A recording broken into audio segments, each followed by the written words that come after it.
Assalamualaikum warahmatullahi wabarakatuh. Halo Sobat Beriman, berjumpa kembali dengan ulasan Mas Danang. Kali ini kita akan membahas soal 5 sosok yang akan muncul di hari kiamat nanti. Hari kiamat adalah peristiwa di mana alam semesta beserta isinya hancur luluh yang membunuh semua makhluk hidup di dalamnya tanpa terkecuali. Hari kiamat ditandai dengan bunyi trompet sangkakala oleh malaikat Israfil atas perintah dari Allah Subhanahu wa Ta'ala.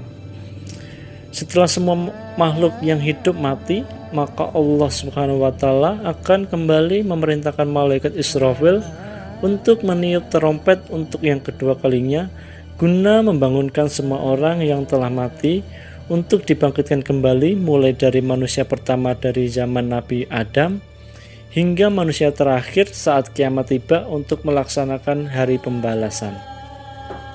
Berikut ini adalah 5 sosok makhluk yang akan muncul saat hari kiamat. Tapi sebelum itu jangan lupa untuk like, subscribe, serta share, dan bunyikan lonceng untuk mendapatkan notif terbaru video dari kami. Berikut ini adalah 5 sosok makhluk yang akan muncul menjelang hari kiamat tiba. Yang pertama adalah Dabbah. Dabbah merupakan binatang buas atau bisa disebut dengan monster yang muncul dari perut bumi. Dalam Islam sendiri, makhluk ini merupakan sebagian dari tanda-tanda datangnya hari penghakiman.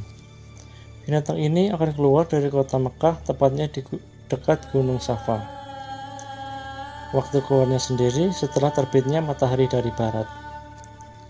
Makhluk ini memiliki kemampuan berbicara fasih dalam berbagai macam bahasa. Selain itu, dia juga membawa tongkat Nabi Musa alaihissalam di tangan kiri, dan sementara tangan kanannya memakai cincin Nabi Sulaiman alaihissalam. Dia akan keluar dari bukit Safa dan Marwah. Wujud Dabbah menurut Ibnu Jurai sempat mengatakan jika sosok Dabbah pernah dijabarkan dengan rinci oleh Ibnu Zubair. Makhluk tersebut seperti gabungan dari banyak binatang. Dia memiliki kepala seperti kerbau, sementara matanya menyerupai babi, dan telinganya bak gajah. Sosok tersebut juga memiliki tanduk rusa jantan, namun lehernya seperti burung unta. Dada makhluk ini menyerupai singa dengan warna kulit harimau. Dia juga memiliki panggul yang mirip kucing, namun ekornya seperti biri-biri jantan dan kakinya seperti unta. Dalam penjelasan lain digambarkan jika Dabbah juga memiliki bulu panjang dan pendek. Tubuhnya begitu besar, namun gerakannya sangat cepat. Dabbah muncul selepas kematian para Ya'juj dan Ma'juj akibat virus yang diturunkan oleh Allah. Dia keluar ketika bumi telah pulih dari bencana yang dibuat oleh Ya'juj Ma'juj.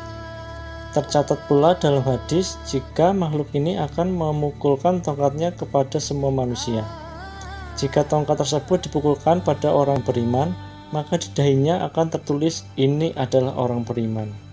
Sebaliknya, jika dia memukulkan tongkat pada orang kafir, maka di dahinya akan tertulis ini adalah orang kafir. Binatang ini juga dikenal sebagai pembawa pesan keimanan. Dari penjelasan di atas, setidaknya kita bisa membayangkan bahwa wujud Dabbah dan tugasnya di dunia ini. Semoga kisah ini kembali mengingatkan kita jika kiamat semakin dekat. Sosok yang kedua adalah Ya'juj dan Ma'juj. Ya'juj Ma'juj adalah sekumpulan manusia yang memiliki kemampuan fisik yang sangat kuat dan rasa rakus yang sangat luar biasa. Ya'juj Ma'juj telah ada bahkan saat masa Rasulullah SAW, namun terhalang oleh tembok yang dibuat oleh Zulkarnain. Kisahnya diabadikan dalam surat Al-Kahfi. Kelak, kehadiran Ya'juj Ma'juj akan mengakibatkan huru-hara dan kehancuran besar-besaran di permukaan bumi, sehingga manusia yang lain yang tersisa harus bertahan di dalam benteng di atas sebuah bukit Tur Sina bersama dengan Nabi Isa alaihissalam. Sosok yang ketiga adalah Dajjal. Dajjal adalah salah satu sosok yang paling berbahaya yang akan muncul di akhir zaman. Kemunculannya akan membawa bencana iman yang sangat luar biasa. Dajjal akan menguasai bumi selama 40 hari. Allah berikan kemampuan padanya bahwa ucapannya selalu dikabulkan oleh Allah. Ia akan mendapatkan banyak pengikut dan orang-orang yang menentangnya akan dibunuhnya. Kelak, ia akan tewas di tangan Isa bin Maryam di gerbang Lut. Sosok yang keempat adalah Imam Mahdi. Beliau adalah keturunan langsung dari Rasulullah SAW, memiliki nama yang sama dengan Rasulullah dan nama ayah yang sama dengan Rasulullah. Awalnya, dia bukanlah orang yang baik. Namun, Allah ubah akhlak dan memperbaiki keimanannya dalam waktu 1 malam saja. Beliau kelak akan menyatukan kembali umat Islam di bawah satu komando pemimpin sebelum Nabi Isa bin Maryam alaihissalam turun dan membantunya mengalahkan Dajjal.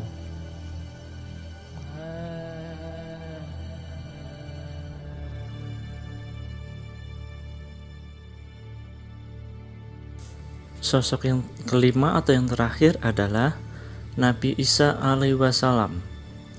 Nabi Isa alaihissalam akan turun menjelang hari kiamat tiba.